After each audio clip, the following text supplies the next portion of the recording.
بەناوی خوای بەخشندەی میهرەبان بینەرانی بەڕێز و خۆشەویستی کەناڵی ئاسمانی پەیام لەرکوێگەن سڵاوی خوای گەورەتان لێبێ ئەم کاتە و هەموو کاتێکتان باش. خۆشحاڵ و بەختەوەرم لە ئەڵقەیەکی نوێی بەرنامەی باس و خواست بە دیداری ئێوەی عزیز و خۆشەویست گەشتمەوە. لە بەرنامەی باسخواسی ئەمڕۆماندا باز لە پەیامی بانگخوازان دەکەین. بانگەوازکردن بۆ ئاینی یەکتاپەرستی خوا و دوورخستنەوەی مرۆڤەکان لە ستەم و زۆرداری ئاغا و حاکمەکانی سەردەم ئەرک و وەزیفەی هەموو پەیامبەر و بانگخوازانی ڕێگەی خوا بووە.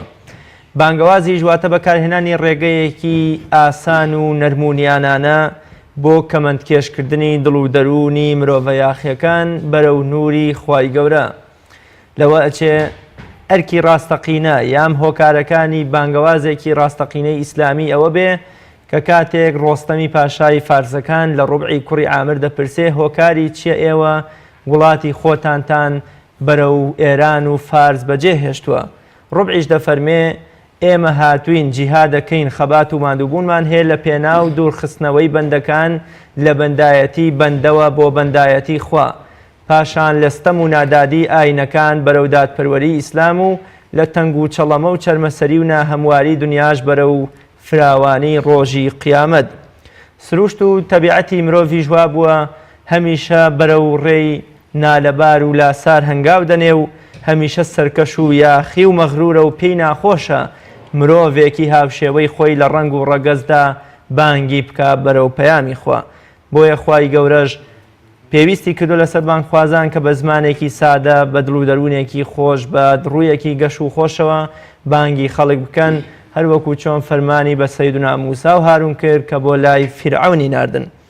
بانگخوازی ژواتە و کەسێک کە خۆی بۆ پەیامی خوا و بانگەوازی خەڵک یەکلایی کردوتەوە و خوای گەورەش لە قورئانی پیرۆزدا دەفەرمێ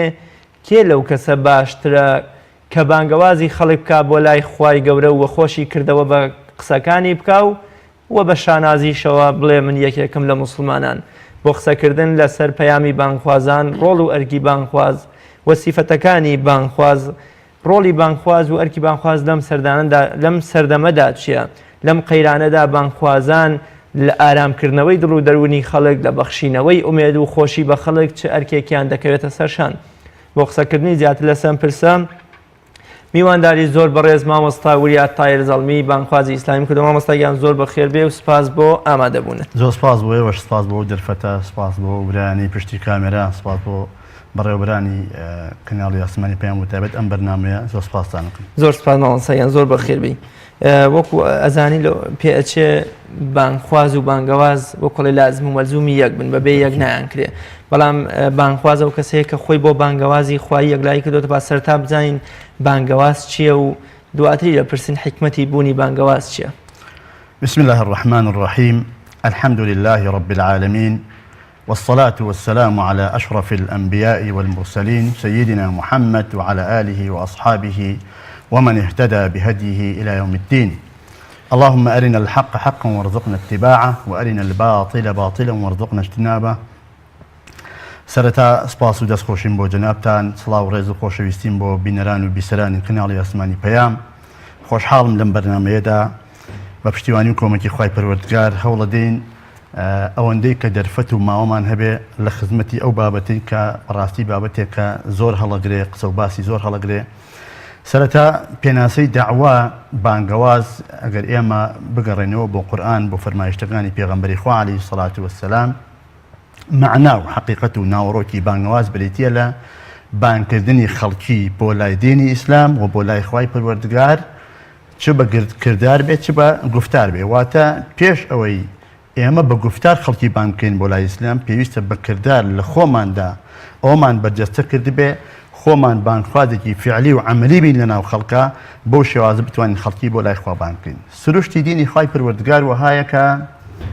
هەمیشە پێویستی بە دوو جۆر لە ئینسانەکان هەیە. جۆرێکیان کە ئاشکرای کا و باسی کا و ڕوونی کاتەوە و تەوزیحی با بۆ خەڵک،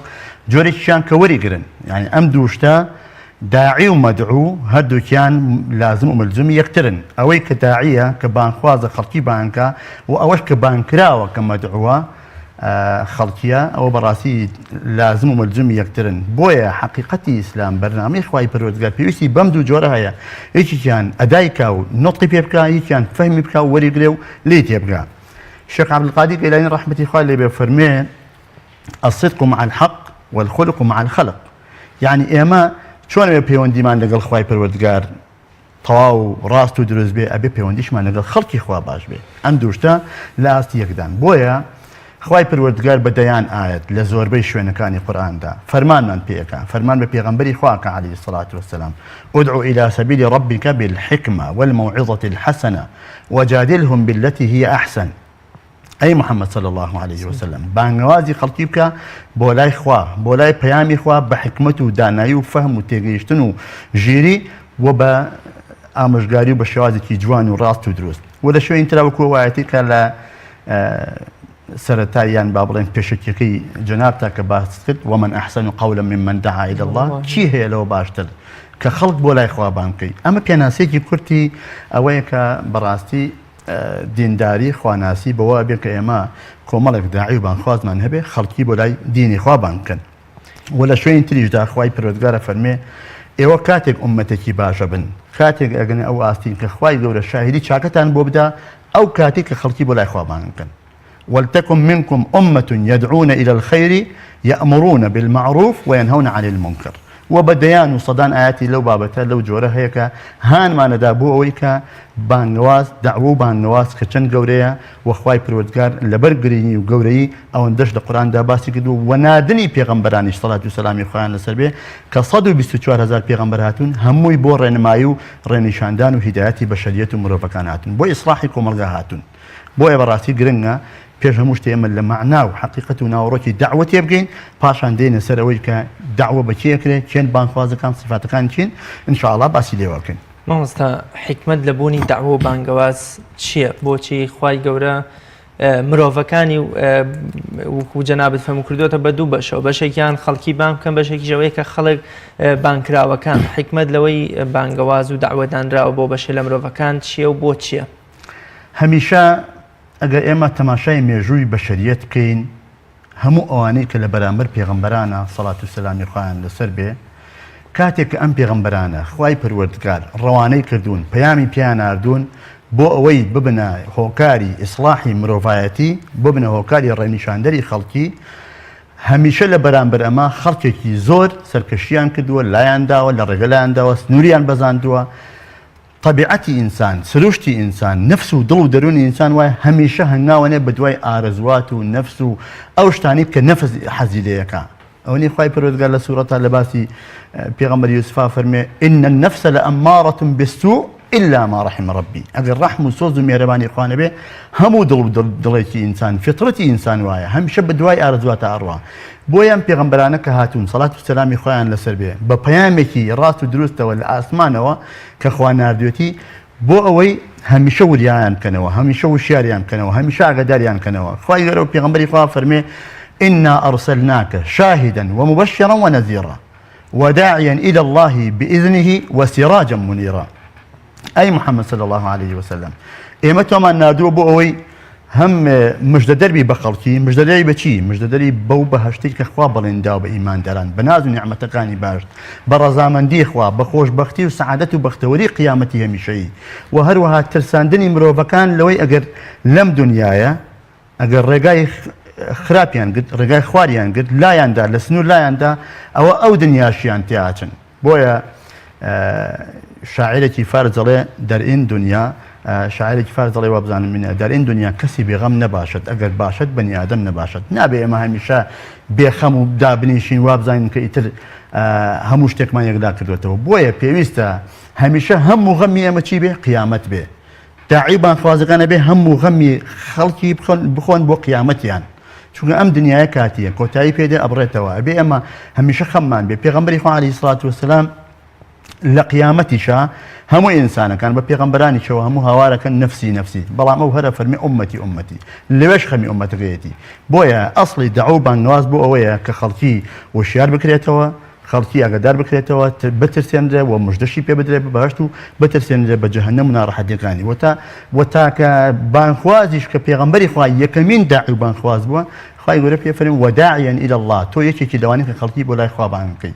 وسراجا منيرا بإذنه وسراجا منيرا هميشه پێغەمبەری خوا عليه الصلاة والسلام بەکردار و ڕفتارەکانی چرایەکی ڕووناک بووە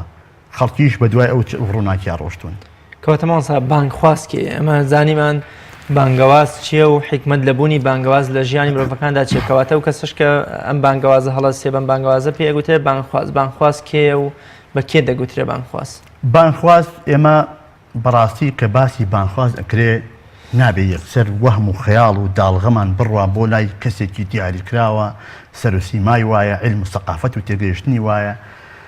پێغەمبەری خوا فەرمێ بەلغوا عنی وەلەو ئایە کێ هەیە ئایەتێک نەزانێ کێ هەیە فەرمایشتێکی پێغەمبەری خوا نەزانێ جاری وا هەیە بە خەڵکێکی سادە و عەوام و نەخوێندەوار یعنی داعوە و بانگواز بە شێوازێک ئەنجامە دێ ڕەنگە خەڵکێکی خاوەن سەقافە و تێگەیشتن و علم و زانست و زانیاریشی هەبێ بەو ئەندازەیە کاریگەری نەبێ بۆیە ئینشاءڵڵا ئەگەر دەرفەتە و باسیەکەین ئێمە تەکلیفمان لەسەر شانە مادەم بتوانین ئاەتە لە ئاەتەکانی قورئان تێبگەین فەرمایشتێکی لە فەرمایشتەکانی پێغەمبەری خوا تێبگەین خوێندومانتەوە بەرگوێمان کەوتووە مکەللەفین بەرامبەر بە شەرعی خوا بەرامبەر بە گەیاندنی بەرامبەر بە وشارکردنەوەی خەڵکی و هەروەها ئەمەش داعوە بانگواز ئەمانەتێکە لە گەردنی بانخوازان بانخواز ئەو ئەمانەی لە ئەستۆ گرتووە بۆ نەشرکردن و بڵاوکردنەوەی دینی خوای پەروەردگار ئەم داعوە بانگوازە ئەم بانخوازە ئیشی چییە؟ ئیشی ئەوەیە خەڵکی وشارەکاتەوە لە هەموو زەمانێکە چونکە دینی خوای پەروەردگار کە خوا ناردوویەتی لەو ڕۆژەوەی کە هاتووە هەتاوەکو ئەم ڕۆژ و تا ڕۆژی قیامەتیش هەر ئەو بەرنامەیە باقیە و ئەمێنێتەوە و هەر ئەو بەرنامەیەش ئەوە ئێمەین وەکو پێویست ناتوانین لێ تێبگەین و لە ئەرزی واقعدا جێبەجێ بکەین ئەگەرنا ئەو پەیامی خوای پەروەردگار ئەو ڕۆژەی کە پێغەمبەری خوا عەلەیهی السەڵاتو وەسەلام تەطبیقی کردووە جێبەجێ کردووە لە ئەرزی واقعا هەر ئەو پەیامەش ئەمڕۆ ئەتوانین تەفسیری جیاوازی بۆ بکەین و تەفسیرێک کە ئەمڕۆ هەڵیگرێ ئەم قۆناغا ئەم کۆمەڵگایە بەپێی ظروف و زەمانەکان گۆڕانکاریش بەسەر تەفسیر و لێکدانەوە و شیکردنەوەی ئاەتەکان و فەرمایشتەکانی پێغەمبەری خوا دێ بۆیە بانگخواز ئەو کەسەیە کە خۆی یەکلا کاتەوە دوایی دێنە سەر ئەوە لەکوێوە دەست پێەکە ئایا بانگوازی بۆ کێیە کە پێم وا بێتێکە لە پرسیارەکانی ئێوە ئینشاءڵڵا لەوەشە ئیشارەی پێکەین بەڵام گرنگەوەیە کە ئێمە هەمیشە هەر هەنگاوێکماننا هەر قسەیەکمان کرد هەر هەڵوێستێکمان نوان چاوەڕێی پاداشتەکەی بکەین پێغەمبەر فەرمی عەلەیهی السەڵاتو وەسەلام من دعا إلى هدى كان له من الأجر مثل أجور من تبعه لا ينقص ذلك من أجورهم شيئا ئەگەر کەسێک بەهۆی بانخوازێکەوە کەسێک هیدایەتی وەرگرت کەسێک ڕێگای مزگەوتی گرت کەسێک لە خراپە و تاوان گەڕایەوە بەرەو چاکە کەسێک لە هەڵە و گوناه و تاوان گەڕایەوە بەرەو چاکە و بەرەو خواپەرستی و بەرەو دینداری هەتا ئەو ڕۆژەی ئەمرێ هەر کردەوەیەکی چاکە ئەنجام بدا هەر پاداشتێکی بۆ بنووسرێ بەشێکیشی بۆ ئەم دێ بەبێ ئەوەی لە هی ئەو کەم کاتەوە کە ئەمە موژدەیەکی گەورەیە بەڕاستی ئێمە ئەمە هانمانەدا لەسەرەوەی کە هەمیشە هەنگاو بنێن بۆ گەیاندن و بۆ بڵاوکردنەوە و نەشرکردنی پەیامی پیرۆزی ئاسمان کە قورئان و فەرمایشتی پێغەمبەری خوای صلی الله علیه وسلم کاتەمەوەسا هەموو مرۆڤ هەر لە شوێنی خۆی لە ژینگەی خۆی لە لای خۆیەوە هەموو مرۆڤ ئەتوانێت بێتە بانگخواز بەپێی ئەو قسەی جەنابەت بێت کە ئەمە کەسێکی دیاریکراونی ڕەنگ و ڕوو شەهادە و پلەپای لەویادا بێ بەتاکید بەڵام دوایی ئەمە دێنە سەر سیفاتەکان ئینشاءڵڵا لە سیفاتەکانە باسیەکەین گرنگە کەسێک کە داعی بانگخوازە خۆی بڕازێنێتەوە بە کۆمەڵێک ئەخلاق و ڕەوشی جوانی فاضل کە خۆی پێ بڕازێنێتەوە هەندێک صفاتی بەد و ناپەسەندیشن لە خۆی دووریان قاتەوە بەڵام من با نمونەیەکتان عەرز کردم لەسەر ئەوەی کە مەرج نییە داعی و بانگخواز کەسێکی دیار بێ ئەکرێ مەسەن کەسێکە مەسەن فەرمانبەرێکی حکوومەتە لە شوێنی خۆیان هەر بەو ئوسلوب و حکمەتی کە هەیەی هەر بە تەعامل و هەڵسوکەوتی لەگەڵ خەڵکە ئەوە خۆی بەشێکە لە داعوە بەشێکە لە بانگخوازی بۆیە من یەک نمونەتان عەرز دەکەم کە لە دوو کتێبا بەرچاوم کەوتووە هەر لە شاری سلێمانیە لە یەکێک لە گەڕەکانی شاری سلێمانیە مامۆستایەکی مزگەوت کە لە وتاری جومعە باسی چی کردووە باسی فەرمایشتێکی پێغەمبەری خوا کە عەلەیهی السەڵاتو وەسەلام فەرمایشتەکەش ئەمەیە پێغەمبەری خوا فەرمی عەلەیهی السەڵاتو وەسەلام كلمتان حبيبتان إلى الرحمن ثقيلتان على الميزان خفيفتان على اللسان سبحان الله وبحمده سبحان الله العظيم چەند جارێک مامۆستا لە وتاری جومعە ئەم فەرمایشتەی دووبارە کردەوە حەدیسەکەش صحیحە پێغەمبەری خوا فەرمی عەلەیهی سڵات وەسەلام دوو شەهەن لەسەر زمانی مرۆڤەکان ئاسانن لە ترازوو میزانی خوای پەروەردگار قورس و سەنگینن خۆشەویستن لای خوای پەروەردگار ئەوانیش سبحان الله وبحەمدی سبحان الله العظیم کە باسی پاک و بێگردی خوای پەروەردگارە پیاوێک کە خوێندەواری نییە لە وتاری جومعە دانیشتووە هیچ خوێندەوارەیەکی نییە بەڵام ئەم مامۆستایە کاتێک کە دووبارە و چەند بارە ئەم فەرمایشتە باسەکە خەڵکی نەموکەلفن بەرامبەر بگەیاندنی دینی خوای پەروەردگار بەلیغوا عنی وەلەو ئایە و ئەم فەرمایشتە وا من بە ئێوەم گەیاند ئێوەش بە خەڵکی بگەێنن پیاوێکی لە تەمەنی 56 ساڵیە کاتێکە لە نوێژی جومعە دێتەوە بڕیارەدا کە ئەچێتەوە ماڵەوە دوای ئیسراحەتکردن دەست بکە بە گەیاندنی ئەم فەرمایشتەی پێغەمبەری خوا عەلەیهی سڵات وەسەلام ڕەنگە نەیتوانی بێ وەکو پێویست دەقی حەدیسەکە لەبەر بکە بەڵام مەعنا و واتە و حەقیقەتەکەی لەبەر کردووە بۆیە بڕیاری دا دوای ئیسراحەتکردن لە ماڵی خۆیانەوە دەستی پێکرد لەسەر سوچی گۆڵانی لای ماڵ خۆیانە دوکانێکی لێبوو چوون نزیکی دوکانەکە بوویەوە چوە ژوورەوە سەلامێکی لێ کرد ئەسەلامو عەلەیکوم دوایەوە فەرمووی ئەمڕۆ مامۆستایەک لە مزگەوت ئەم فەرمایشتەی گەیاندووە مەیژ لەبەر خادی خوا پێدەگەیەنم ئەم دوو کەلیمەی لای خوا خۆشەویستن ئەم دوو کەلیمەی لای خوا قورس و سەنگینن ئەم دوو کەلیمەی زۆر ئاسانە سبحان الله وبحەمدی سبحان الله العظیم ئەمە بە هەموو یەکێک لە ئێمە کرێ طبعا بەردەوام بوو لەسەر ئەوە هەتا ئەم پیاوە نەخۆش کەوت ئەم نمونەیە بۆیە عەرزەکەم ئەم نمونەیە بەڕاستی ئێمە چیرۆکەکان داستانەکان بەسەراتەکان لە دڵ و مێشکمانە بێ جێگیر بن بۆی لە ئەرزی واقعە لە ژیانی ڕۆژانەماندا ڕەنگدانەوەیان هەبێ و لە خۆماندا بەرجەستەیان بکەین ئەم پیاوە قەدەری خوای پەروەردگار نەخۆش کەوت بردیانە نەخۆشخانە دکتۆرەکان لەسەری کۆبوونەوە وتیانە بێ نەشتەرگەری بۆ بکرێ ئەو دکتۆرەی کە نەشتەرگەری بۆ کرد دکتۆرێکی مەسیحی بوو مەسیحیش باوەڕی بەخوای بەس باوەڕی بە پێغەمبەرەتی محەممەد نیە صلی الله عليه وسلم طبعا کاتێک کە ئەم پیاوە نەشتەرگەریەکەی بۆ کرا کە هۆشی بە خۆیان هاتەوە سەر خۆی یەکەمین کەلیمە لە زمانی هاتە دەرەوە چی بوو یەکەمین وشەیە کە لە زمانی ئەم پیاوە هاتە دەرەوە سەری هەڵبڕێ سەرێکی دکتۆرەکەی کرد وتی دکتۆر دوو کەلیم هەیە لای خوای پەروەردگار زۆر خۆشەویستن زۆر سەنگین و قورسن و زۆر ئاسانیشن سبحان الله وبحەمدی سبحان الله العظیم ئەم دکتۆرە وتی ئەمە شتێکی خواییە ئەمە خەڵکێک کە نەشتەرگەری بۆ کرێ و کە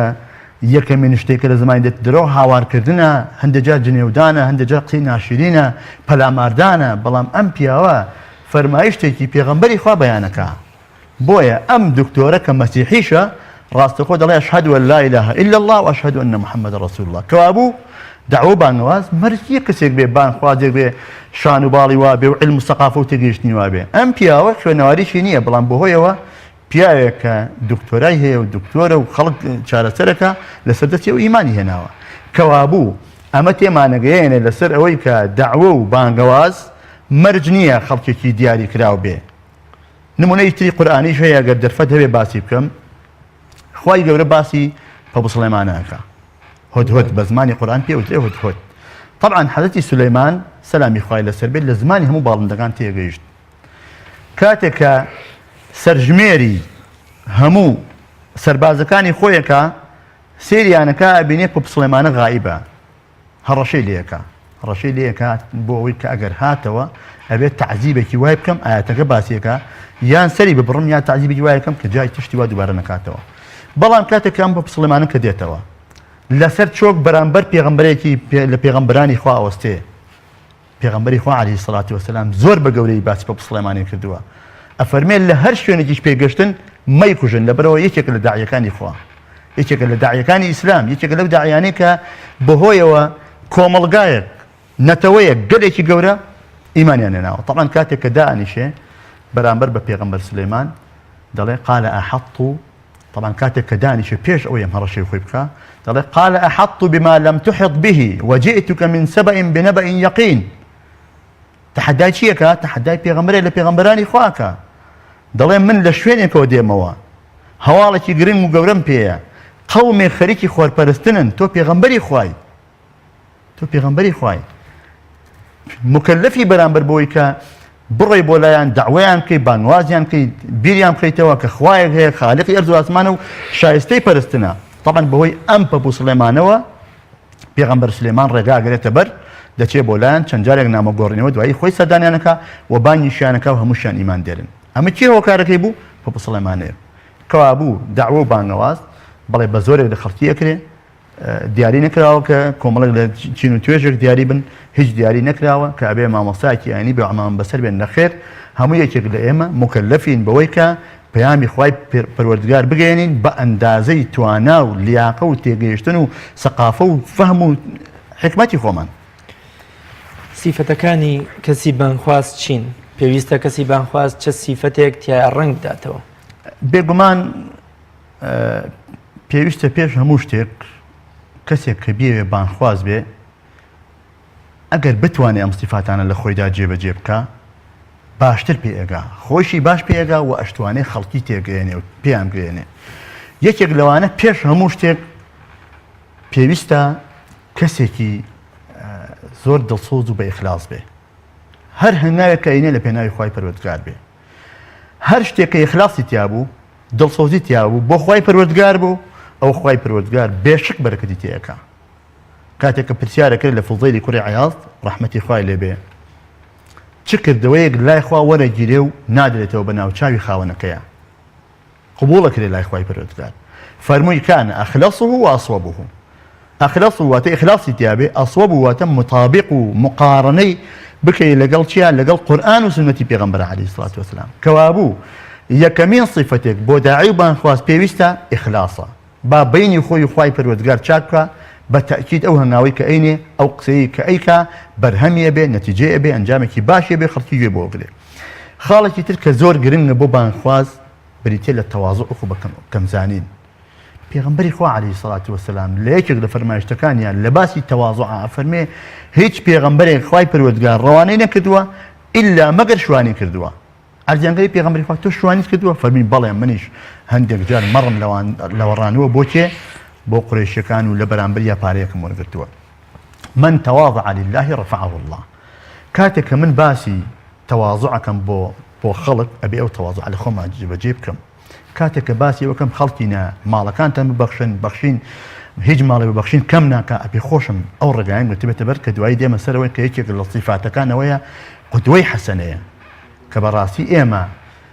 سەرمەشقی ئێمە پێشەوا و پێشەنگی ئێمە سەرکردە و سەرقافڵەی ئێمە پێغەمبەری خوای عەلەیهی سڵات وسلام وەلەکم فی ڕەسوول الله ئوسوەة حەسەنە. پێشەنگ و پێشەوای ئێمە کێیە؟ پێغەمبەری خوایە. پێغەمبەری خوا عەلەیهی سڵات وسلام ئەوەندە تەواضعی هەبووە گەشتۆ بە مناڵێک سەلامی لێ کردووە گەشتۆ بە ئافرەتێک سەلامی لێ کردووە. حتا ئەنەسی کوڕی مالک 10 ساڵی ڕێک کە لە خزمەتی پێغەمبەرایە صلی الله علیه وسلم کاتێک ئەگاتە مناڵی بچووک سەلامیان لێکا دەڵێن بۆ کە ئەڵێ پێغەمبەری خوا ئاوای کرد بۆیە منیش واکەم. کەوابوو تەواضع زۆر ضرورە و یەکێک لەو شتە گرنگانەی کە بۆ داعی و بانخواز صیفاتێکی زۆر پێویست و بەرجەستەیە و پێویستە لە پێش هەموو صیفاتەکانیشەوە بێ ئەوەیە ئەبێ خاوەنی علم و زانست و زانیاری بێ. بە جەهل و نەزانی داوا و بانگەواز ناکرێ. ئەکرێ خۆی ڕۆشنبیر کە ئێستا الحەمدولله لە دنیای ئەمڕۆ هەموو کتێبەکان هەموو بە کوردی لە بەردەستمانە هەیە. کلیکێ بکە لە ئینتەرنێتە شتی باشێتە بەردەستت ئاسانە شتەکان ئامادە بکەی ئاسانە شتەکان بخوێنیتەوە. بۆیە گرنگە علمێکیە بێت چونکە ئیمامی شافعی ئیمامی بوخاری عەفو خوای لە ڕازی بێ فەرمێ العلم قبل القول والعمل. علم و زانست و زانیاری لە پێش چیەوەیە؟ لە پێش عەمەلەوەیە. یعنی من ئەگەر علم و زانستێکم نەوێ بەچی عەمەل بکەم؟ ئەی ئەو قسەی کە ئیکە بێ علمت بێ ئینجا بیکەی. و هەروەها پێویستە بەڕاستی داعی و بانخواز علم و تێگەیشتنی واقعیشی هەبێ. ناکرێ من لەم قۆناغام باسی 20 ساڵ لەمە پێشتر بکەم یان باسی 10 ساڵ لەمە دواتر بکەم پێش حەدەسەکان بکەوم. بۆیە ئیمامی ئەبوو حەنیفە ڕەحمەتی خوای لێ بێ فەرمێ من لم يكن عالما بزمانه فهو جاهل. هەر کەسێک علم و سەقافە و تێگەیشتنی بە زەمانێک کە خۆی تیاژی نەیبێ ئەوە بەڕاستی بە نەزان و بە جاهل لە قەڵەمە درێ. یەکێکتر لەو صیفاتانە نەرمونیانیە. هیچ کاتێک بە گرژی و بە توندی و بە زبری خەڵک دین وەرناکرێ. ئەبێ هەمیشە بە نەرمونیانیەوە. ئەو ئایەتی کە خۆی ئیشارەت پێکرد مەفهومی ئایەتەکە ئیشارەت پێکرد خوای گەورە پێغەمبەر موسا و هارون ئەنێرێ بۆچێ بۆ لای فێرعەونە فەرمێ اذهبا إلى فرعون إنه طغى فقولا له قولا لينا. بە نەرمی لەگەڵ یا بجوڵێنەوە. بە پێغەمبەری خوا فەرمێ پێغەمبەر صلی الله عليه وسلم ولو كنت فظا غليظ القلب لانفضوا من حولك. ئەی محەممەد صلی الله عليه وسلم ئەگەر تۆ زبر بوویتایە ئەگەر تۆ گرج و مۆن بوویتایە أصحاب هاوڵانی پێغەمبەری خوا عەلەیهی سەڵات وەسەلام لە دەورت کۆنە ئەبوونەوە کەوابوو نەرمونیانی کە صفاتی بانخوازە پێویستە لە ئێمەشا ڕنگ بداتەوە ئەمانە کۆمەڵێک صفاتن ئەکرێ صفاتی باشتری هەبێ صفاتی جوانتری هەبێ بۆیە هەر کاتێک ئێمە توانیمان خاوەنی ئەو صفاتە جوانانە بین باشتر بەرچاومان ڕوونە ئەزانین چۆن داوا بکەین چۆن بانگەواز بکەین خەڵکی بۆ لای چی بان بکەین ئەو کاتە کارەکەشمان بەرهەمیە بێت ئەو سیفەتە نەشیاوانە کامان کە پێویستە کەسی بانخواز خۆی لیان بپارێزێ لەم سەردەما ئەگەر ببینی بۆ من بانخوازە سیفەتێکی ناشرین تیا ئەو سیفەتە کامەیە و سیفەتی تریش کامان کە نابێ بانخواز لە جیاواز بێ لە کەسانی تر بۆ نمونە مرۆڤ جلوبەرگی ئەکاتەبەری پێویستە بانخواز ئەمەی لە بەرانە بێ یان خواردنی ئەخوایان بە شێواز لە شێوازەکان کامانن ئەو سیفەتە نەشیاوانە کە بۆ خەڵکی ئاسایی تا ڕادێ شیاون بەڵام بۆ بانخواز نابێ ئەو سیفەتەی تیابێ بێگومان هەر ئەم سیفەتە چاکانە کە باسمان کرد ڕێک مقارنەکەی مقابلەکەی بۆ منە کە باسی تەواضوعەکەین کەسێک کە عجبی هەبێ کەسێک کە خۆی بە گەورە بزانێت کیبری هەبێ ئەمە بۆ ئەمە صفاتێکە کە بەڕاستی بانخواز خۆی لێ لابدا خۆی لێ بپارێزێ چونکە ئەگەر عجبی هەبوو خۆی بەشت زانی ئەوە بەڕاستی دلیل و بەڵگەی لەسەر لاوازی عەقڵەکەی وەکو ئیمامی عەلی فەرمێ ئیعجام المەرء بنفسه دلیل على ضعف عقله هەر کەسێ معجب بێ بەخۆی پێی وابێ کە زۆر شتە بەڕاستی ئەوە دلیل و بەڵگەی لەسەر لاوازی عەقڵی بۆیە هەر پێچەوانی هەرێکێک لەمانە کە من باسی عیلمەکەم لەوەی کە کەسێکە بانخواسە بێ عیلمی هەبێ ئەگەر نەبێ جاهلە کەوابوو کەسێکی جاهلی ناتوانێت بانگوازی خوای پەروەردگار بڵاو بکاتەوە کاتێک کە باسی تەواضوعەکەم بۆ شێوازە کاتێک کە باسی سەبر ئەەکەم کەسێک کە داعی بانخوازە بێ خاوەنی سەبر بێ لە بەرامبەر مصیبەت و میحنەت و معاناتەکانی ڕۆژگاردا ئەگەر سەبری نەبوو ئەوە بەڕاستی خراپە بووی و ئەگەر نەرمونیانی نەبوو بە هەمان شێوە کۆمەڵێک صفاتی خوا نەخواسە کە باسی ڕاستگۆییەکەین ئەگەر خوا نەخواستە کەسێک بێ درێ لێ ببینجێ خەڵک قسەی لێ وەرناگرێ بۆیە سعدی شیرازی قسەیەکی هەیە لە باسی ڕاستگۆییە فەرمێ ڕاستی موجبی ڕەزای خوداست نەدیدەم کەسێک گوم شودە ئەزڕای ڕاست ئەڵێ بەڕاستی ڕاستگۆیی هۆکاری بەدەستهێنانی ڕەزامەندی خوایە ئەڵێ کەسم نەدیوە لە ڕێگەی ڕاستداون بوو بێ هەمیشە ئەوانەی کە بە ڕێگەی ڕاستدا ئەڕۆن ڕاستەقشەقامیان گرتووە خەڵکیش بە دوایانە ئەڕوە بەڵام هەموو ئەوانەی کە ڕێگای چەوت و لاری و کوێرە ڕێگانیان گرتووە کەمتر تەحملەکەن ڕێگا کۆتایی پێدێ و کاروانەکەشیان زوو کۆتایی پێدێ بۆیە هەمیشە ئەو سیفاتە بەدانەی خوا نەخواستە ئەگەر درۆیەک شتێکی ناقۆڵان نابەجێ لە بانخوازێکە ببێنرێ ئەوە ئەبێتە زەربە و لەکەیەک بۆ بانخوازەکانی تریش چونکە بەداخەوە خەڵکی ئێمە ئێستاش ئەگەر مسلمانێک داعیەکی ئیسلامی ئەگەر مامۆستایەکی عەمامە پاک لە شوێنێک خوا نەخواستە هەنگاوێکی ناو هەنگاوەکە هەڵەبوو ئەتی خەڵک وا ئەزانێ ئەمە ئیسلامە ئێمە ئەبێ و حەقیقەتە بزانین پەیامی خوای پەروەردگار پەیامێکی پاکە پەیامێکی بێهەڵەیە بێپەڵەیە ڕاست و دروستە ئەوە ئینسانەکان ناتوان وەکو پێویست بێنای بکەن ئەوە ئینسانەکان ناتوان لە ئەرزی واقعدا پەیڕەوی ئەو بەرنامەی خوای پەروەردگار بکەن بۆیە هەموو ئەو سیفاتە بەدانێ کە مرۆڤ پێی شەخسیەتی لەکەدارە بێ عیبدارە بێ پێویستە خۆی لێ بپارێزێت هەمیشە بوونی جیاوازی لە نێوان گفتار و کردداری مرۆڤدا شتێکی ناوقۆڵا و ناشرینە تا چەند ئەبێ بانخواز خۆی لەم کردەوە ناشرینە بپارێزێ وەکوڵێ لە سەری خەڵکەوە زیاتر وەکو چەند نمونەیەکیشمانەیە کە ئەگوترێ ئافەتەوە پێغەمبەری خواڵێ ئامۆژگاری مناڵم کە بە زۆر شیرینین خۆیان بۆ نەشێ بە شێخ حەسەنی بەسریە فەرمێ باز لە فەزلی ئازادکردنی کۆیلە بکە ئەوانیش ئەیبەستنەوە بە کاتێکەوە کە خۆیان تایە کردارەکە ئەنجام بدەن بێگومان بانخواز پێویستە پێش هەموو شتێک داوەکەی ڕووی لە خۆی بێ ئودعو نەفسەک قبل غەیرەک ئەبێ من خۆم تەسکیە بکەم یعنی بە کەسێک گەڵێم کاکە نوێژی جەماعەت خێری زۆر زۆرە بەڵام من خۆم نابێنم لە مسکەوتە خەڵک ئەم قسەیم چۆن لێوەرەگرێ جا لەمەوە تەماشا بکە هەر صفاتێکی تر کە باسی یەکەم بۆ خەڵک وەگەوەی کە باسی بەخشین باسی تەواضع یان باسی مەسەن سەردانی خزم من ئەڵێم کاکە خەڵکینە سەردانی خزم بە پێی فەرمایشتی پێغەمبەری خوا عەلەیهی سەڵات وەسەلام هەر کەسێک دەیەوێ بەرەکەت بکەوێتە تەمەنیەوە ڕزق و ڕۆزی زۆر بێ پێغەمبەری خوا فەرمێ سەردانی خزمەکانە بکە من ئەمە بۆ خەڵک بەیان کەم بەڵام خۆم سەردانی خزمەکانم نەکەم ئەبێ لە خۆمەوە دەست پێ بکەم ادعو نفسك قبل غيرك إذا كنت إمامي فكن أمامي ئەگەر ئەتەوێت پێشەوا و ئیمام و پێشەنگی خەڵک بی پێشڕەوی خەڵک بی ئەبێ بەڕاستی بە معنای کەلیمە لە پێشیانەوە بی چونکە وەکو وتراوە متى يستقيم الظل والعود أعوج دارێک کە خۆی لار بێ هەرگیز چاوەڕێی سێبەری ڕێکی لە ناکرێ ئەبێ خۆی ڕێک بێ اینجا چاوەڕێی سێبەری ڕێکیشی لێکرێ ئەتەئمرون الناس بالبر وتنسون أنفسكم خوا فەرمێ ئایا ئێوە خۆتانتان بیر چۆتەوە بەڵام هەر فەرمان بەسەر خەڵکی ئاکەن ئیتر لەوە تەماشا بکە لە فەرمان بە چاکە و ڕێگریکردن لە خراپە لە هەر هەنگاوێ لەو هەنگاوانە ئەبێ ئینسان لە خۆیەوە دەست پێ بکات چونکە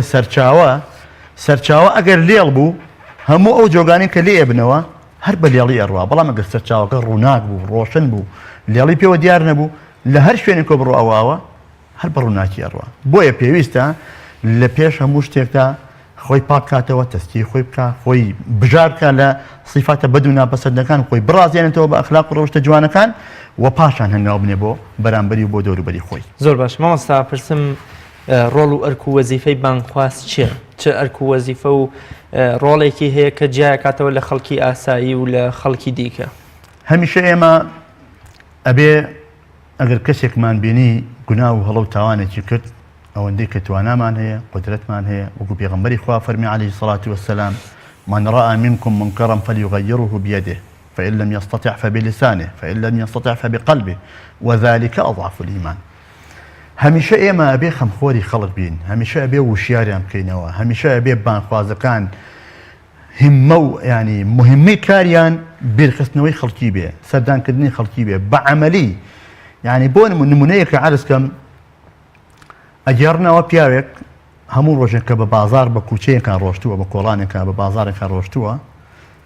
سەلامی لە دوکاندارێک کردووە السلام عەلەیکم ڕۆژێ نەبووە دوان نەبووە سیان نەبووە وردە ئەم سەلامکردنە بە نەرمونیانی بە شێوازێکی جوان کە وتوێتی السلام عەلەیکم تەئسیر و کاریگەری لەسەر دڵی دوکاندارەکە دروست کردووە دوای چەند ڕۆژێک بانگین کردووە وتوێتی فڵان کەس وەڵا پێم خۆشە بەدەر لەو سەلامش دانیشیان دە قسەی خۆشم بۆ بکەیت یعنی ئەمە چی وای کرد سەلامکردنەکە وای کرد ینی بەداخەوە ئێمە داعی و بانخوازەکانمان وەکو پێویستێکەڵی خەڵک ناکەن بەدەم کێشە و گرفتی خەڵکەوە نین کەوە پێچەوانەکە یەبێ بەدەم کێشەی خەڵکەوە بین کێشەی کۆمەڵایەتیە کێشەی خێزانیە کێشە و گرفتی مادیە ئەوەنین کە پێمان نەکرێ ئەگەر خۆشمان پێمان نەکرێت توانای ئەومان نەبێت کە دەستگرۆی خەڵک بکەین خۆ ئەتوانین تەکلیف لە موسڵمانێ بکەین چونکە داعی و بانخوازەکان سیقە و متمانیان لە خەڵک هەیە تا ئەم ڕادێش سپاس بۆخوا ینی ئەتوانن هۆکار بن بۆ کەمکردنەوەی حاڵەتی فەقیری ناو خەڵکی و بۆ کەمکردنەوەی کێشە کۆمەڵایەتیەکان کێشە خێزانیەکان بۆیە هەنگاوی سەرەکیەوە ئەوەیە کە بەڕاستی تۆ بە نەرمونیانی و بچیتە ناو خەڵک و هەمیشە شتە باشەکان و بیری خەڵک بێنیتەوە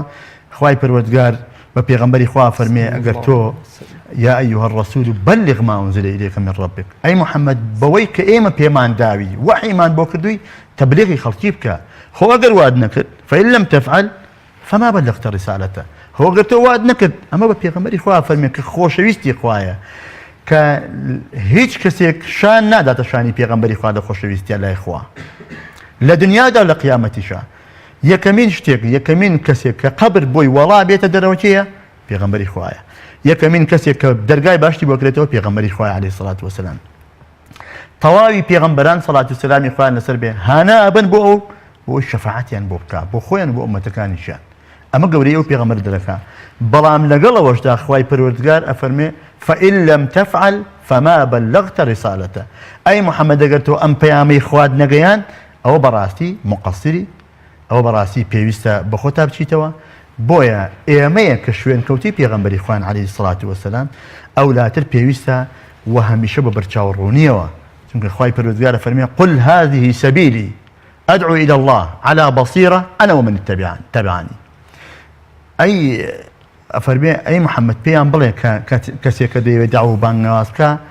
بڵێ ئەمە ڕێگای منە يعني دینی ئیسلام دینێکی شەفافە دینێکی غامز و لێڵ و نادیار نییە دینێکی ڕۆن و ئاشکرایە خەڵکی بۆ بانخوازەکان خەڵکی بۆ بانکن بۆ ئەوەی ڕۆسووری قیامەت بن بۆ ئەوەی سەربەرزی دنیا بن بۆی لە دنیادا سەربەرزانە ئەو ژیانی کە هەیەە ژیانێکی بەختەوەر و کارامە و کامەران و ئاسوودە بەڕێ بکەن لە قیامەتیشا ببنە کەسێکی ڕۆسوور لای خوای پەروەردگار ئەی پەیامی بانخواز بۆ کێ یام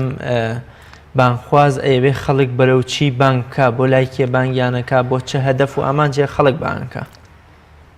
پێویستە بانخوازان تەنها و تەنها خەڵک بۆ لای خوا بانکەن ومن أحسن قولا ممن دعا إلى الله خوا فرمي خلق بولاي خوا بانكن خلق بولاي شخص بولاي حزب بولاي بنماڵە بولاي عشرة أمانة بان ناكري بۆیە کاتێک کە خوای پەروەردگار بەرهەمیش خاتە کارێکەوە کە بۆ خۆی بێ عەرزم کردی کە ئەبێ ئیخلاصی تیا بێ و ئەبێ بۆ خوای پەروەردگار بێ ومن أحسن قولا ممن دعا إلى الله وعمل صالحا وقال إنني من المسلمين چی هەیە لەوە باشتر کە خەڵکی بۆ لای خوا بان بکەیت کەوابوو پێویستە بانخوازەکان تەنها و تەنها خەڵکی بۆ لای خوا بان بکەن هەر کاتێکیش ئێمە توانیمان بانخوازەکان توانیان هەموو غەمیان بانکردنی خەڵکی وێ بۆ لای خوا خوای گەورەش بەرەکەتە خاتە تەمەنیانەوە بەرەکەتە خاتە علمیانەوە بەرەکەتە خاتە ئەو تاقە و جوهدەی کە ئەیکەن بەرهەمێکی باشیە بێ بۆیە پێویستە بەڕاستی ئێمە لەوە تێبگەیت کە هەر کاتێک کە خەڵکیمان بانکرد تەنها بۆ لای خوای بانکەین چونکە خەڵک بۆ دەوری حیزب و شەخص و ئەوانە کۆ نابێتەوە بەڵام گەر خەڵکت بۆ لای خوا بانکرد بێگومان دێ بەدەمتەوە مادام ئێمە بەڵام لەسەر بەرنامەیەکی ڕاست و دروست کە پەیامی خوای پەروەردگارە بەپێی ئەو نەهجەی کە پێغەمبەری خوا بۆ ئێمە دیاری کردووە بەپێی ئایەتەکانی قورئان فەرمایشتەکانی پێغەمبەری خوا عەلەیهی سەڵات وەسەلام هەر لەو سیاقی ئەوەدا قەولێکی ئیمامی ئەبوو حەنیفە هەیە ڕەحمەتی خوای لێبێ کە ئەفەرمێ ما بال أقوال السلف أنفع من أقوالنا إمامي أحمد رحمة خوای لێبێ ئەفەرمێ ئەو کاتەکە ئەو وای فەرمووە یەکێکە لە ئیمامە بەرزەکان ئیمامە گەورەکان ئەفەرمێ بەڕاستی لا یەزال ئەوانەی کە لە پێش ئێمەوە لە زانایان و لە پیاوچاکان و بۆ خواسڵحاوان لە پیاوانی سەلەف لە عالمانی سەلەف و ڕابردووەکان قەول و گفتارەکانی ئەوان لەوانە ئێمە باشترە بۆ قال إنهم يتكلمون لعز الإسلام ورضا الرحمن ونجاة النفوس ئەوان هەمیشە بۆ سێشت خەڵکیان بان کردووە یەکەمیان لە پێناوی شکۆمەندی و بەرزی و گەورەی ئیسلام بۆی ئەم ئیسلام بە شکۆمەندی بمێنێتەوە دووەمیان بۆ ڕەزامەندی خوای پەروەردگار سێهەمیشیان بۆ پاراستنی نەفسەکان بۆ پاراستنی ئینسانەکان خوای پەروەردگار بۆ شێواز ئەم دینەی ناردووە یەکێک لە مهمەی گەیاندنی پەیامی خۆ پاراستنی ئینسانەکانە نەفسی ئینسانەکانە ئیمامی ئەحمەد دەفەرمێ ئەوان بۆ ئەم سێشتە خەڵکیان بان کرد لە پێناوی خوا بۆ بەرزی شکۆمەندی ئیسلام بۆ پاراستنی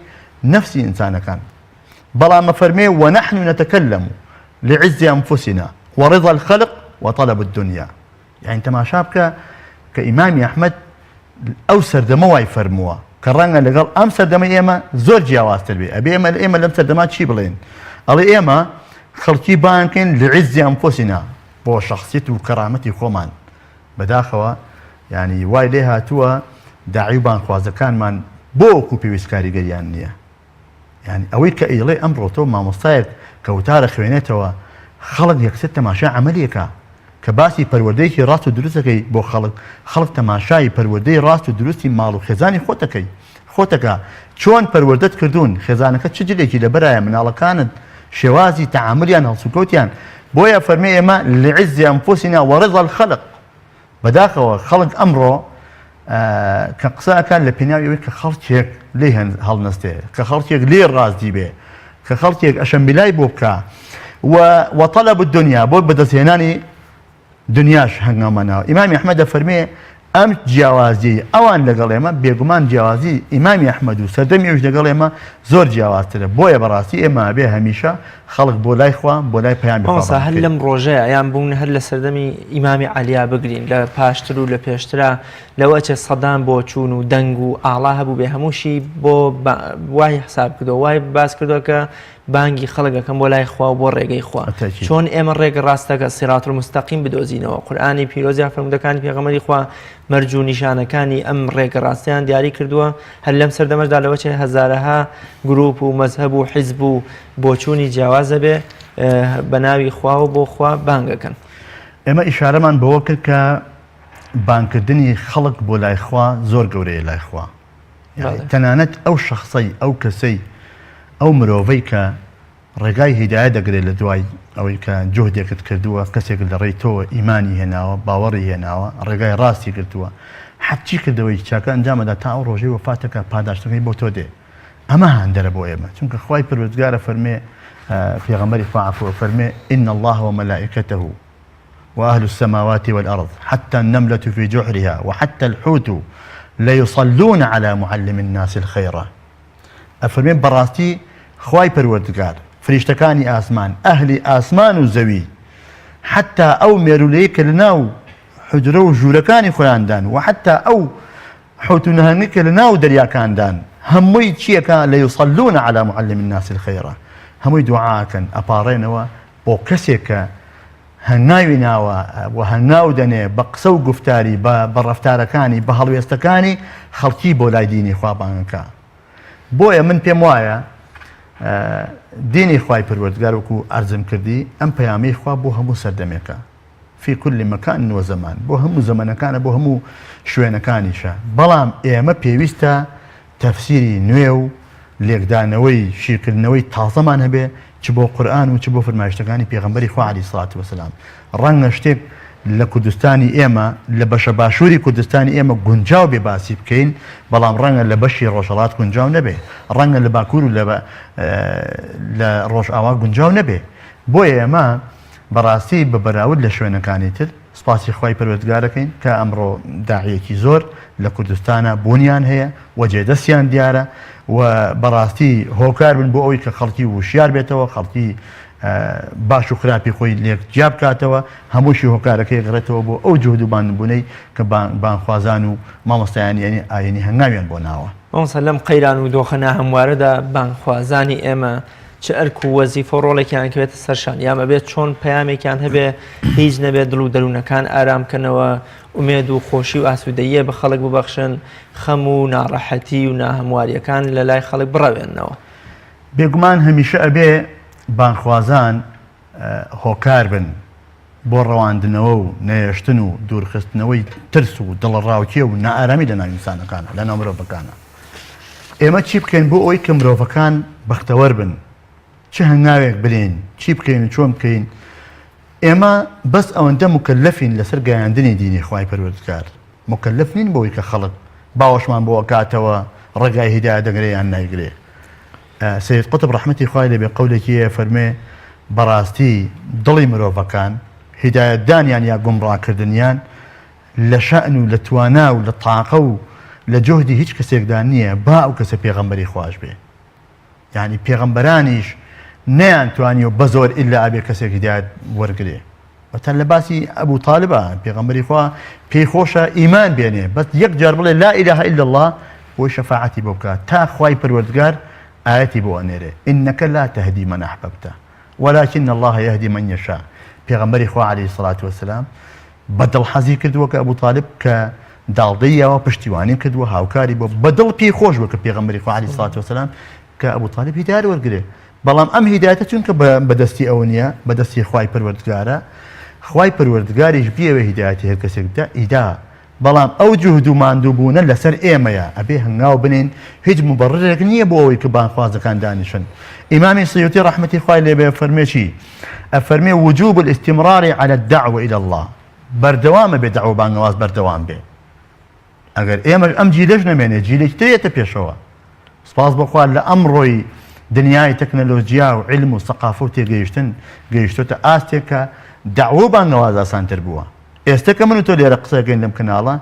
بە هەزاران ماڵی بینێ جاران ئەمە نەبوو لە ساڵانی چەند ساڵێک لەمەوە پێشە ئەگەر بردوتایە لە تەلەڤیزیۆنێکا قسەکەی لە وڵاتانی ترە خەڵک ئەیبینێ خەڵک باوەڕی ناکرد ئەمە هۆکارێکە علم و سەقافە و تێگەیشتن و تەکنەلۆژیا گەیشتۆتە ئاستێکە بەڕاستی بە ئاسانترین شێوە دەعوە و بانگەواز ئەگاتە هەموو کوچە و شوێنەکان هەموو ماڵەکان بۆ ئیمامی سیوطیە فەرمێ واجبە دەعوە بانگەواز بەردەوام بێ و ئەبێ یەئس و بێتاقەتی ڕۆمان تێنەکە و پێغەمبەری وایە لە قیامەت هەیەت یەک کەسی لەگەڵدا نییە جوهدیشی کردووە لە شانی پێغەمبەراتی کەم نەبووەتەوە زۆر ماندوو بووە بەڵام لە ڕۆژی قیامەتە کەسی لەگەڵا نییە پێغەمبەر نوح 950 ساڵ دەعوە بانگەوازەکە بەڵام 670 کەس موسڵمانە بێ پێغەمبەر لوط خێزانەکەی کافرە بەڵام بە پێچەوانەوە خێزانی فێرعەون کە ئاسیایە ئیماندارە ئەمانە هیدایەتەکە بەدەستکێ بەدەست خوای پەروەردگارە بۆیە بێ یەئس و بێتاقەتی ڕوو لە بانگخوازان نەکا و ئەگەر خەڵک وەڵامی داینەوە بەدەنگ بانگەوازمانەوە هات فبها ونعم سپاسی خوای پەروەردگاری لەسەرەکەین ئەگەر خەڵکی بەدەم بانگەواستەوە نەهات تۆ ئەجر و پاداشتی خۆتت دەستکەوتووە چونکە هەموو شتێک بەدەستی خوای پەروەردگارە دڵی مرۆڤەکانی بەدەستی خوای پەروەردگارە خوای پەروەردگار بێ بە هەر شێوازێک گۆڕانکاری تیاکە. مامۆستا بۆچی بانخوازی ئێمە کەمترە چنە نێو کایە کۆمەڵایەتەکانە و لە ئەوروپایە ئەبینین لە نێو پاسێکدا لە میترۆ لە شەمەندە فرێگە لە وێزگەیەکی میترۆیە یان لە سەرجادەیەکە بانخوازی ئەبینین قورئانە بەخشێتەوە یان بۆ محازەرەیە بۆ خەڵکەدا بۆچی لە هەرێمی کوردستانە ئێمە ئەم جۆرە لە بانگەوازمان نیە ئەم جۆرە لە بانخوازەمان نییە کە تەنانەت ناچێت لە نێو کەمپی ئاوارەکانە ئامۆژگاری نەسیحەتێ بۆ خەڵک بکە یان بۆچی تەنها لە شاشەی تیڤەکان و لە مزگەوتەکان و لە کۆڕ و کۆبوونەوەکاندا تەنها بانخواز ئەم جۆرە لە بانخوازە ئەبینین. بەداخەوە یەکێکە لە کوڕیەکانی بانخوازان بەگشتی ئەلبەت با ئێمە تعمیمی نەکەین سوپاسی خوای پەروەردگارەکەین کە کۆمەڵێک داعی و بانخوازمان هەن ناکرێت ناویان بێنین بۆی ئەگەر ناوی هەندێک خەڵک بێنین ناوی هەندێک نێنی ڕەنگە باش نەبێ بەڵام سوپاسی خوای پەروەردگارەکەین وەکو عەردم کردی لە سەرەتاوە ئیشارەم بۆ فەرمودەیە ناوە کە پیاوێکی نەخوێندەوار و بەڵام ئەو هەنگاوی ناوە یا کەسێک کە سەلامێکی کردووە ئەکرێ کەسێک کە دوکاندارێکە بەهۆی ئەو تەعامل و هەڵسو کەوت و مامەڵەکردنە ڕاست و دروستەی لەگەڵ خەڵکە ئەوەش ئەبێتە بەشێک لە داعوە کەسێک کە پەرلەمانتارە پەیامی خەڵکی ئەگەیەنێ داکۆکی لە مافیانەکە داکۆکی لە مافەڕەوەکانیانەکە ئەوەش بەشێکە لە داعوە وەزیرێک کە خزمەت بە خەڵکەکە ئەوەش بەشێکە لە داعوە مەرجینە داعوە کەسێکی دیار بێ ڕاستە ئەوە بەڕاستی ئێمە لە وڵاتی ئێمە کەمتر بەدیەکرێت لە وڵاتانە ڕەنگە کولتوری وڵاتان جیاواز بێ بەڵام دەکرێت لێرەش تەبەنی بکرێت دەکرێت لێرەش پیادە بکرێت هەنگاوی بۆ بندرێ و بن پێم وایە جۆرێک لە شەرمنی لە نێو بانخوازانە وای کردووە کە نەتوانین وەکو پێویست لە ناو پاسا لە ناو کەمپەکانە لە ناو بازاڕەکانە لە شوێنە گشتیەکانە داعوە و بانگەواز بکەین ئەگەر نامن پێم وایە ئەم طریقەیە بگیرێتە بەر هەنگاوی بۆ بنرێ خەڵکی بە جوانترین شێوە دێ بەدەمیەوە لە وڵاتانە ئابینین مەسەلەن داعیەکی گەنج بەو ئوسلوب و شێوازەی کە تەبەنی کردووە و ئەڕوا بە ناو شەمەندەفەرەکانە بە ناو شوێنەکانە بەدەیان و بە سەدان و بە هەزاران خەڵک لەسەر دەستی موسڵمانە بێ و ئیمانەهێنێ کەوابوو ئەمە هەنگاوێکە ئەگەر تا ئێساش نەنجابێ یان ئەگەر کچوکاڵی تیابێ ئەکرێ مەسەلەن باشتر بۆ لە داهاتووە ڕەنگە قۆناغەکان گۆڕانکاری بەسەرا بێت لە قۆناغێک بۆ قۆناغێکی تر جیاوازتر بێ ئەکرێ ئەو هەنگاوی بۆ بنرێ و تەمەناژەکەم بەرهەمی باشی هەبێ. ئەوسا کۆتا پرسیارم بانخوازی ئێمە وەکو کورد لە چه ئاستێکدایە ئێمە تا چەند خاوەنی بانخوازی بە ئەزمون و سەرکەوتوین و بەشی دووەمی پرسیارەکەم ئەگەر لە وەڵامدانەوەشدا بیر نەچێت بۆچی ئێمە هێندەی کاریگەرین بە بانخوازێکی عەرەب یان بە بانخوازێکی غەیرە کورد هێندە بە بانخوازەکانی خۆمان کاریگەرین لە کاتێکە ئەو زانایانەی لە وڵاتی کوردەواریە دەرکەوتون کە لە بەرنمەیەکی پێشووتیشدا لەگەڵ جەناب تا باس لە ئەزمموی چەند مامۆستایە یان زانایەکی گەورەکردنەک مامۆستایانی کە ئەتوانین بڵێن عەرەب زانای وای بەخۆ نەبینیوە بۆچی ئێمە هێندە بە عەرەب کاریگەرین و بە کوردەکەی خۆمان ئەوەندە کاریگەرنین. بەشی سەرەتای پرسیارەکەت ئێمە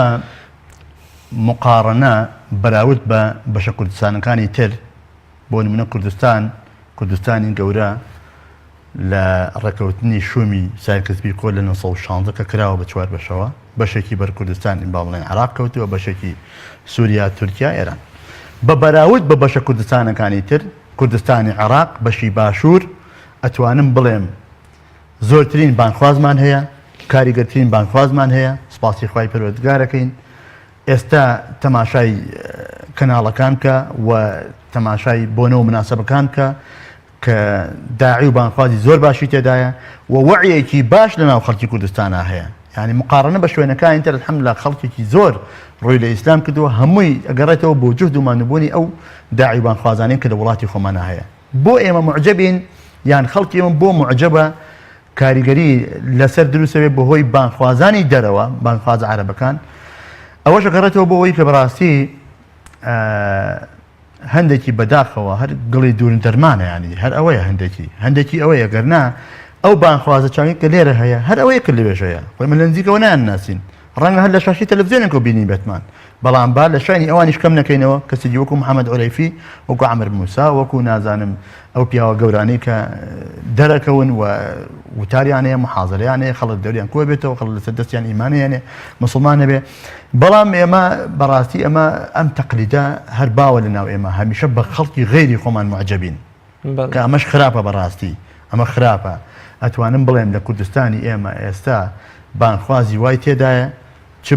چ بە قسە و گفتاری چ بە کردار و هەڵس و کەوتەکانی بە تەعاملی بە میهنە و پیشەکەی لە ناو خەڵکە لە وڵاتانی ترا کەمتر بەدی ئەکرێت. زۆر سپاس دەکەم مامۆستاگیان، خی گەورە پاداشتی بەخێر بداتەوە کاتی بەرنامەکەم تەواو بوو. زۆر سپاس بۆ ئێوەش دەستخۆشتان لێ یەکەم خی گەورە بەرکەت خاتە تەمەنتانەوە و زۆر سپاس جارێک زۆر بینەرانی بەڕێز و خۆشەوی سپاس بۆ ئێوەی عزیزیش کە بینەری بەرنامەکە بوون تا بە یەگەشتنەوەی تر بەخوای گەورەتان ئەسپێرم خواتان لەگەڵ.